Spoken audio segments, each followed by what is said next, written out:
We've went through some pretty tough things here in the last few years. Drought, ridiculously high wind, market swings have given us a pretty rough time by the time we get home in the evening.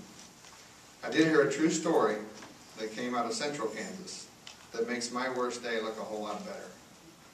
There was a farmer near Great Bend, was working in the field, and sure enough it was one of those high wind days. His equipment was broke down, he was trying to work on his equipment, and he was sick. He needed to return home to get to the bathroom, and he didn't think he could make it. But he saw a porta potty, maybe you're already guessing part of this, saw a porta potty there at a drilling rig. So he stopped in there to relieve himself. Well, when he opened the door, his cell phone fell out of his wallet and down on it. And you're thinking, how could it get any worse? Well, it did. One of those gusts of wind came and blew that whole thing over. Door side down. So he didn't have a cell phone. And it was one of those hot days as well.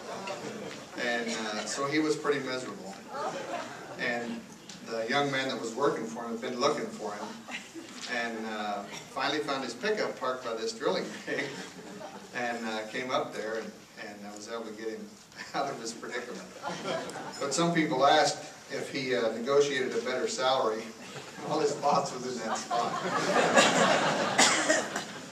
So anyhow, when you think your day is pretty tough, it could get worse.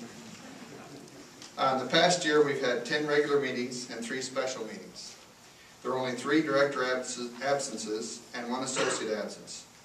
We also represented you at the KFSA, CoBank meetings, Texas Co-op Council meetings, and neighboring cooperative meetings.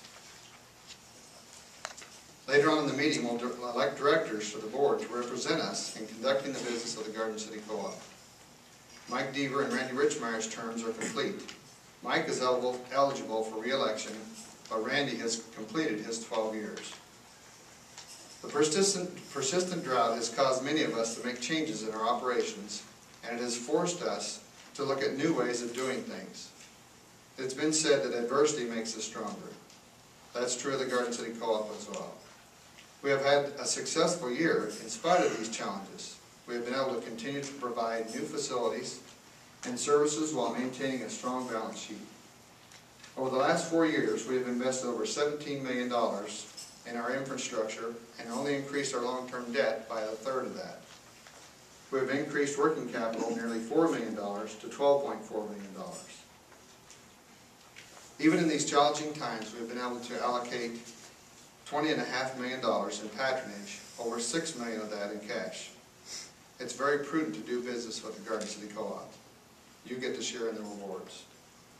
Our management and staff have done an outstanding job of managing our growth and positioning us to take advantage of opportunities to buy and sell to our benefit. It is paramount that we have inputs where and when we need them, as well as storage for our harvest. We have a very committed and capable employee group that has provided excellent service to us as owners, customers. Grain storage has been added in the recent past by adding to existing locations, thus reducing the cost of storage per bushel by utilizing existing scale houses, legs, and drags. This year we're moving forward with our new ground-up facility south of Garden City. The last ground-up facility we built was in the 1970s, and that was Deerfield. This process began when the state of Kansas was looking to make changes on U.S. Highway 83. Their proposal would put the northbound lanes of 83 right through our existing in the hydrosil plant at Plymouth. We desired to be proactive, so we had a producer meeting in the area, and the group agreed on a new location for the plant. In our strategic planning sessions, we have discussed making this facility more than just an anhydrous plant. Looking into the future, we desire to be thoughtful about how we lay out this new venture. Complete crop production and grain storage, maybe even fuel if it becomes necessary. If we could lay out low operations again, knowing that services we would eventually provide there, I think it's safe to say we would have maybe done it differently. There are many exciting things happening in agriculture, and we are excited about the possible changes in our cooperative to meet the changing times and changing needs of food production. We are all involved in a noble endeavor, Many times it is unrecognized by the world we live in. But for us to produce enough food to feed not only the United States, but the world, we must grow and become more efficient in these processes.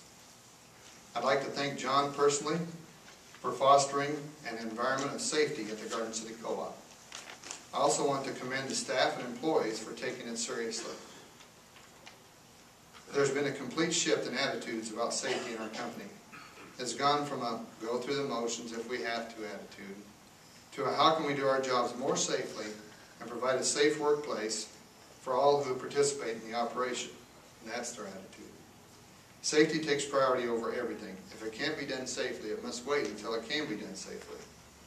The safe workplace for our employees and customers is the highest priority of this board.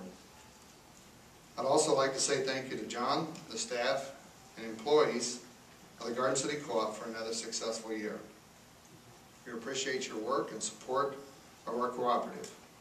We can only be as good as the people who operate our business. Also, I'd like to thank the producers and owners of this company. It is your patronage that gives us a cooperative to operate.